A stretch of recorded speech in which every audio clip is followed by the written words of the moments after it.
그 수산물 분지관리사 1차 기출해설서입니다.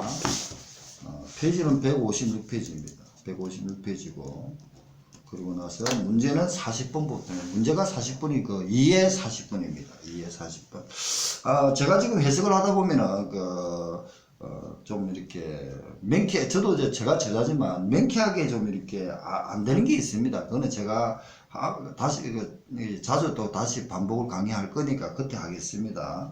좀 이렇게 듣다가 좀 짜증이 날 수도 있잖아요. 실력이 저것밖에 안 되냐 이렇게.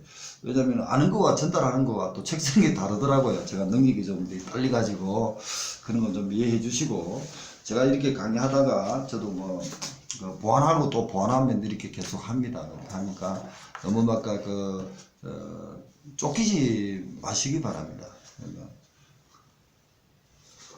저는 드리고 싶은 얘기는 1차가 중요한 게 아니고 2차니까 2차 이걸 2차로 어떻게 연계시킬까, 이런 개념을, 이런 생각을 가지고 계속 지금 강의를 하고 있거든요.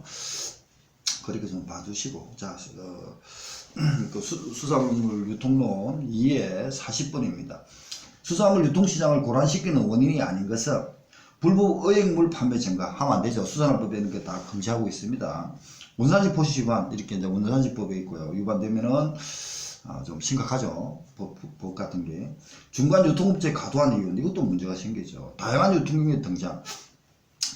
딱 이렇게 국가 정책이라는 개념보다도 생산자 입장에서 생각해 보십시오.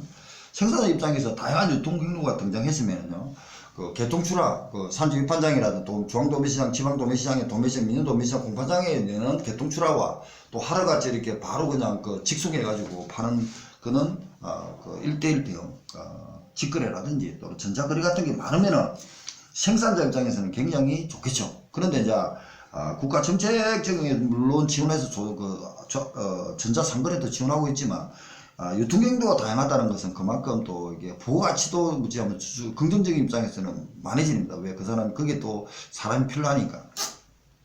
그렇지만 이제 중간 상인은 어떤 거냐 이거죠. 다양한 유통경로가 있다 보면은 중간에 유통하는 중간 도매상관들이 많이 사라질 겁니다. 그러면 그분들의 어떤 이익은 어떻게 할 거냐, 기존의 어떤 건 생계는 어떻게 할 거냐, 이런 문제를 국가에서 굉장히 고민을 하면서 기존의 6, 7단계를 4단계로 지금 만들고 있습니다. 그러면서 거점화 소비지 분산 도매시장, 분산 도매센터라든지 이런 쪽으로 지금 흡수를 지금 하는 정책을 지금 쓰고 있습니다. 수산물 유통법은 제가 간단하게 여기에 저번에 법령이 나갈 때 수산물 유통론 쪽에는 제가 깊이는 안 나갔습니다. 안 나갔는데 제가 오늘은 간단하게 한번 해보겠습니다. 수산물 유통법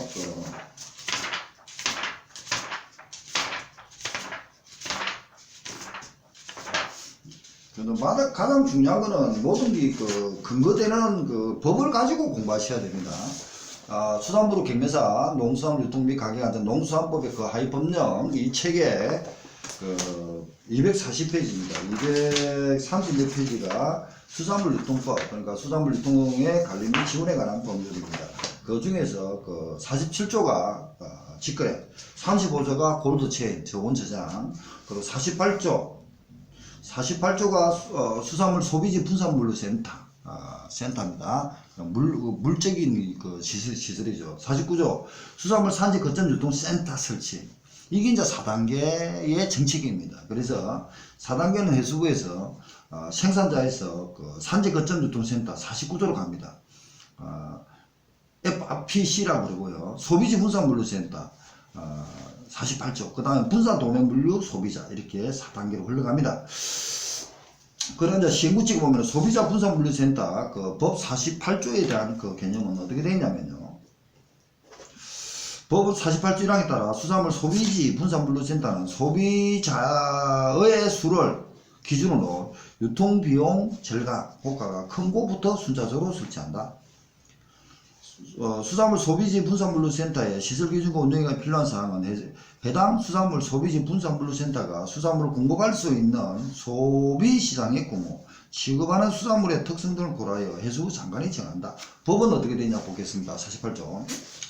국가지자체는 유통비용을 절감하기 위하여 수산물을 수집하여 소비지로 직접 출하할 목적으로 보관, 포장, 가공, 배송, 판매 등 수산물의 유통 효율화를 필요한 시설을 갖추고 수산물 소비지 분산물류센터를 개설하는 자에게 부지 등등을 지원할 수 있고 소비지 분산물류센터의 개설 시설 운영에 필요한 사항은 해수부령으로 정한다. 그래서 시행구칙으로 지금 밑에 시행구칙 42조가 있는 겁니다.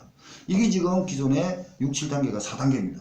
그러니까 4단계인데 세 번째 수산물 소비지 분산물류센터가 48조입니다. 근데 두 번째는요, 생산자에서 FOPC 수산물 산지 거점 유통센터는 49조입니다. 원래 법은 49조와 48조 위치가 좀 바뀌었으면 좋겠는데 이렇게 됐습니다. 수산물 산지 거점 유통센터는 국가나 지자체단체는 수산물의 처리 물량을 규모화하고 상품의 부가가치를 높일 목적으로 수산물의 수지 가공하여 판매하기 위하여 수산물 산지 거점 유통센터를 설치하는 자에게 부지 확보 시설 등을 할 수 있다. 그리고 수산물의 그 처리 물량을 규모화, 부가가치 VAT를 높일 목적으로 수지 가공하여 판매하기 위하여 수산물 산지 거점 유통센터를 설치한다. 그 다음에 48조가 국가지자체는 수산물의 수집하여 모아서 소비지로 직접 출하할 목적으로 그러면은 그 농산물 가락시장이나 그 노량진 수산시장에 들어가기 위해서는 소비지 분산센터가 이 근방에 있겠죠. 그러니까 수산물을 수집해서 소비지에 직접 출하할 목적으로 보관, 포장, 가공, 배송, 판매 등을 하는 유통 효율화 시스템이 수산물 소비지 분산물류센터입니다. 금방 49조와 48조가 수품사 1회 5회가 나왔습니다. 그 지문 그대로 다음 중 이거는 뭔가 해가지고 국가지자체 단체는 수산물 처리 물량을 규모화하고 상품의 부가가치를 높일 목적으로 수산물의 수집, 가공, 판매, 소비지 분산물류센터는요, 보관, 포장, 가공, 배송, 판매, 수산물의 수집, 직접 출하, 이런 게 유통 효율화. 얘는 처리 물량을 규모화, 부가가치 높일 목적으로 수집, 가공, 판매. 그러니까 위에는 수집, 직접 출하, 보관, 포장, 가공, 배송, 판매. 동일한 것 같지만 동일하지는 않습니다. 그래서 정부수산물 분지관리사 카페에 보면은 그 다양하게 해수부에서 보고 한 신문에 올린다는 게 있습니다. 제가 최근에 며칠 있다가 한번 다시 유통론 쪽에 울로 올려가지고 보게끔 하겠습니다. 넘어가겠습니다. 그래서 이 40번 문제가 굉장히 의미가 있는 문제라서 이걸 좀 위주로 했고요. 그 다음 41번 포장의 기능이 아닌 것은 포장은 제품 보호, 직업 편리, 판매 촉진, 재질에 고급화는 포장 자체의 재질에 대한 문제는 다른 시각의 문제입니다. 포장의 기능입니다. 포장을 해놓고 어떤 재질이든 간에 포장을 해놓고 나면 그 제품을 어떻게 보호하고 판매하고 취급하고 이런 개념의 기능을 물어본 거지, 포장 자체의 재질이 고급이냐 중간이냐 이런 개념이 아니고 포장이든 방수냐 이런 개념은 아닙니다. 물론 그 포장을 만들 때는 그 수산물에 관계돼 가지고 방수가 필요할 수도 있고 또는 골판지가 필요할 때 있고 다양하게 필요하겠지만 그거는 다른 시각의 문제입니다. 포장을 만들 때 어떤 개념이냐는 답은 포장의 기능하고는 다른 시각입니다. 그 다음에 42 고등어 생산량의 80% 이상이 부산 공동어시장에 양육한다. 이러한 지역성 옳지 않은 것은 답은 뭐냐면은 너무 상장제가 아닙니다. 이미 상장제입니다. 자기가 생산자가 선사가 필요하면은 부산으로 가는 겁니다. 왜 가느냐 이겁니다. 부산에 딱 내리면 송도 쪽에 냉동 창고들이 많습니다.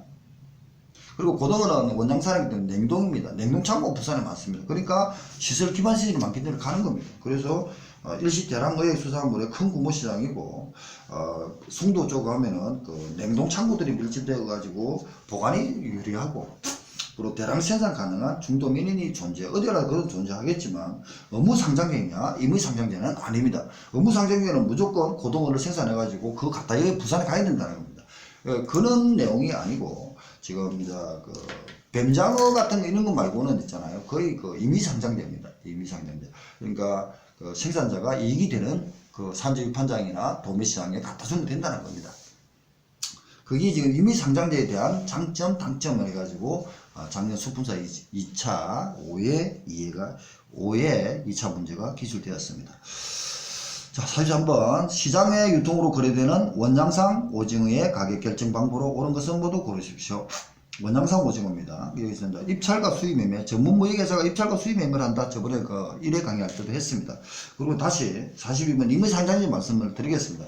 임의 상장제의 작년 5회 2차에서 장점을 설명해라 그랬으면, 자, 1번 어떻게 씁니까? 시작 도입계. 1번 도입. 임의 상장제는 뭔가가 써야 됩니다. 그러고 나서 임의 상장제가 뭔가, 지금 현재로 우리나라에서는 거의 뱀장어나 수산유통부의 뱀장어 종자역 말고는 거의 어떤 그 유통질서 고랄이 아니기 때문에 임의 상장제입니다. 자기가 필요한 곳에 어디라도 갖다 주면 됩니다. 어디라도 출하시키면 되죠. 그럼 임의 상장제 개념. 그 다음에 2번요. 임의 상장제의 이제 장점 물어봤으니까 임의 상장제의 본질에 따른 장점. 그러면은 임의 상장제는 그 생산자가 이익이 되겠죠. 뭐 된다든지 그런 개념을 장점을 한두 개만 적어주고, 그 다음에 단점이 뭔가. 그러면은 산지 위판장이라든지 이런 분들은 시설을 지금 투자해가지고 국가에서 시설 지원받고 해가지고 직원들 두고 하는데 단점 뭡니까? 임의 상장제니까 지금 물량이 지금 생산은 됐는데 저 물량이 내한테 지금 물건이 우리 산지 위판장이 A 위판장이 올 거냐 안 올 거냐 이런 개념으로 하기 때문에 굉장히 영업력 같은 거 막 이렇게 해야 될 겁니다. 그러다 보니까 계획적인 어떤 산지 위판장 운영이 안 될 겁니다. 그게 단점이겠죠. 그 다음 개선은 뭐겠습니까? 그냥 통계적인 작성을 해가지고 유인이 될 수 있는 방안을 찾아야겠죠. 이런 식으로 5점짜리를 써야 됩니다. 장점만 달랑 써가 점수 달라 안 줍니다. 장점만 한두 개 써가지고 보니까 다 빵점. 2차 문제니까 빼겠습니다. 이거는 이제 2차 문제까지도 42번 의무 상장제, 임의 상장제 우리는 이게 시간이 좀 많이 갈 정도로 중요합니다. 그 다음에 43번 원양상 오징어는 전문 무역회사가 들어갑니다. 중간 도매상이 안 들어갑니다. 외국의 원양상 오징어는 원양산업법에 따라서 허가를 받아가지고 대한민국 국기를 들고 갑니다. 그러면은 그 배는 우리나라 대한민국입니다. 그런데 거기에 대한민국 배지만 태평양 안에 있습니다. 태평양에 있는데 우리 도매시장 같은 사람이 가갖고 하겠습니까? 안 한다는 거예요. 그러면은 지금 국가에서 무역의 계약이 트레이드 개념으로 보기 때문에 트레이드 할 수 있는 자격을 허가합니다. 그게 뭡니까? 전문 무역회사입니다. 최근에 변경이 되었거든요. 무역 상사가 옛날에 있었는데 그게 사라지고 전문 무역회사라고 명칭이 바뀌면서 시스템이 바뀌었습니다. 그 사람들이 들어가갖고 원양산을 수입 매매나 입찰을 해가지고 소유권을 갖습니다. 그리고 전문 무역회사는 그 바다에서 바로 직접 태평양에서 받았으면 미국에 수출하든지 한국에 반입을 합니다. 한국에 반입할 때는 수입이라는 개념이 아니고 반입입니다. 제가 무역 전공자라 했습니다. 그런 식으로 해가지고 해야 되는데 이게 전문 무역회사 용어 같은 것이 4회 2차 문제였습니다. 그런데 제가 4회 2차 문제 올릴 때는 후배들이 이렇게 도움을 받아가지고 답을 썼기 때문에 제가 변경 안 하고 그대로 올리도 합격한다는 걸 보여주기 위해서 그대로 올렸습니다. 근데 그걸 1차 도매시장 이런 말을 쓰면 안 됩니다. 전문 무역회사라는 말을 써야 됩니다. 이것도 2차 문제니까 모르면 그냥 넘어가시기 바랍니다. 1차 할 때 2차까지 고민해서 공부하셔야 됩니다. 그 다음 44번 선어의 유통 과정에 관한 설명 옳지 않은 것. 선어는 살아서 바로 죽어버린 거죠. 신선하죠. 그래서 선어 하면은 이제 양육장 같은 데서 바로 선어를 깔치 고등어 같은 거는 산지 위판장에 들어가죠. 소비지 도매시장에서 이거 하는 거는 소비지 도매시장 개념입니다. 4번이 답이고요. 40은 냉동입니다. 원양산 냉동이죠. 상품성 기능으로 옳지 않은 것은. 보관을 통해 수산물 품질을 높이려 보관을 함으로 해가지고 유지하는 게 가장 최선입니다. 그럼 냉동을 하고 나면 TTT 곡설이하고 시간이 지나면 품온이 떨어집니다. 그런데 품질을 높일 수는 없다. 유지하는 게 가장 최선입니다. 왜? 냉동을 하다 보면은 냉동을 해가지고 우리가 지금 참치 같은 거는 냉동을 하죠. 그래가지고 암모니아 냉면을 해가지고 냉동을 시킵니다. 냉동을 해가지고 그레이징을 입힙니다. 담수 같은 거라든지 청어 그렇게 깨끗한 물로 해가지고 소금 조금 넣어가지고 그레이징을 탁 입혀. 그레이징이라는 건데 포장을 냉동했는데 냉동한 어체에다가 다시 냉동한 수산물에다가 다시 옷을 입히는 게 그레이징 빙의랍니다. 입힌 물로 해가지고 그 보관을 하죠. 냉동 창고에. 보관하지만 그래도 냉동하면서 그 프리즌 번이라 해가지고 그 산소와 결합이 돼가지고 결국은 부패가 일어납니다. 그래서 프리즌은 냉동이라는 그런 변질도 되거든요. 그러다 보니까 품질이 떨어질 겁니다. 유지되기도 힘든데 올라간다. 이거는 그런 기술이 아주 앞으로 놓으면 그거는 대박 나는 겁니다. 우리는 어떤 방법을 찾아서라도 대박이 놓으면 합법적으로 대박을 하시기 바랍니다. 46번 양식굴의 유통에 관한 설명으로 오른 것은 양식굴입니다. 껍질채로 유통되기도 합니다. 이걸 다 읽어보시고 나머지는 읽어보시고 이거는 저 현장에서 그렇습니다. 그래서 나서 그 굴양식의 징별 검사는 마비선 폐동은 80 미크로지 kg이고요.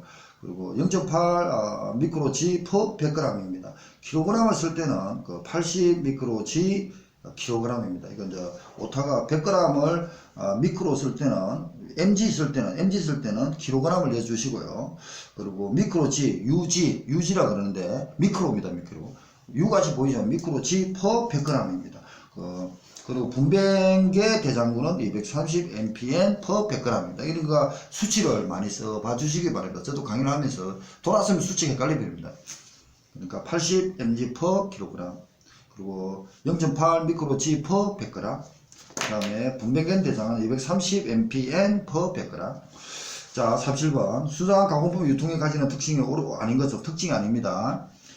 저장성이 높을수록 일반 식품과 유통 경로가 다르게 같겠죠. 왜? 저장성이 높으면은 일반 가공 기능 식품을 가공을 하잖아요. 그러면은 일반 프로덕트와 같을 겁니다. 그러면은 같은 유통 개념과 보관이라는 이런 게 잘 되겠죠. 그리고 요새는 진공 포장이라는 굉장히 의미가 있습니다. 진공 포장을 하고 나면은 산소가 결합되지 않기 때문에 그 일주일이든 한 달이든 잘 갈 수도 있습니다. 식품 같은 것도. 유통 경로가 저장성이 높을수록 일반 식품과 유사하다. 이렇게 보시고. 48번 수산물 유통정책의 목적과 수단을 옳게 된 것은, 이거 굉장히 의미가 있는 문제입니다. 가격 안정은 정부 비축이죠. 그러니까 수산물 유통법이라든지 농수산법이 다 있습니다. 그리고 유통효율의 극단은요, 유통효율의 극단은 그 수산물 물류 포준화가 좋겠네요. 식품 안정은